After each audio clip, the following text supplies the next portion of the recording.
Pergunta 28. Pois que o espírito é em si alguma coisa, não seria mais exato e menos sujeito à confusão dar aos dois elementos gerais as designações de matéria inerte e matéria inteligente? Resposta. As palavras pouco nos importam. Compete a vós formular a vossa linguagem de maneira a vos entenderdes. As vossas controvérsias provêm, quase sempre, de não vos entenderdes acerca dos termos que empregais, por ser incompleta a vossa linguagem para exprimir o que não vos fere os sentidos. Na 28ª pergunta, é sugerida uma possível nomenclatura alternativa para os dois elementos gerais do universo: matéria inerte e matéria inteligente. A resposta indica que as palavras são menos importantes do que a compreensão mútua, e a formulação da linguagem deve visar a clareza na comunicação. A resposta destaca que muitas controvérsias surgem da falta de entendimento sobre os termos utilizados, devido à limitação da linguagem humana em expressar conceitos que não são diretamente perceptíveis pelos sentidos.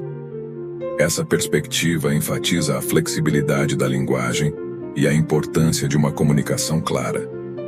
As sugestões de nomenclatura buscam mitigar possíveis confusões e reforçar a compreensão mútua, reconhecendo a complexidade de conceitos que transcendem a experiência sensorial direta.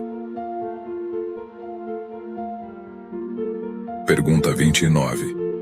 A ponderabilidade é um atributo essencial da matéria? Resposta.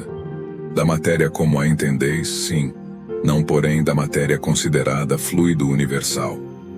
A matéria etérea e sutil que constitui, na 29ª pergunta, é questionado se a ponderabilidade é um atributo essencial da matéria. A resposta esclarece que a ponderabilidade é um atributo essencial da matéria tal como é comumente entendida, mas não se aplica à matéria considerada fluido universal. A matéria etérea e sutil que constitui o fluido universal é descrita como imponderável. No entanto, mesmo sendo imponderável, ela é apresentada como o princípio fundamental da matéria mais densa e pesada, que é perceptível pelos sentidos humanos. Essa explicação destaca a hierarquia e a inter-relação entre diferentes formas de matéria, enfatizando que a imponderabilidade do fluido universal não nega seu papel fundamental na gênese da matéria convencional.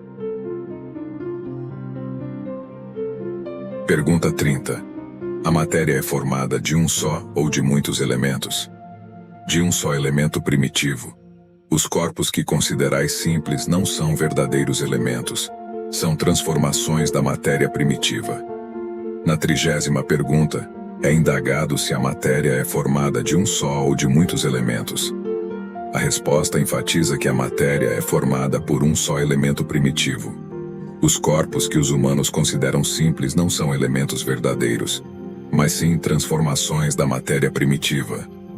Essa perspectiva sugere uma unidade fundamental na constituição da matéria, contrapondo a ideia de múltiplos elementos. Os elementos percebidos como simples são apresentados como manifestações ou transformações de uma entidade subjacente e única. Essa visão revela uma compreensão mais profunda da unidade subjacente à diversidade aparente da matéria.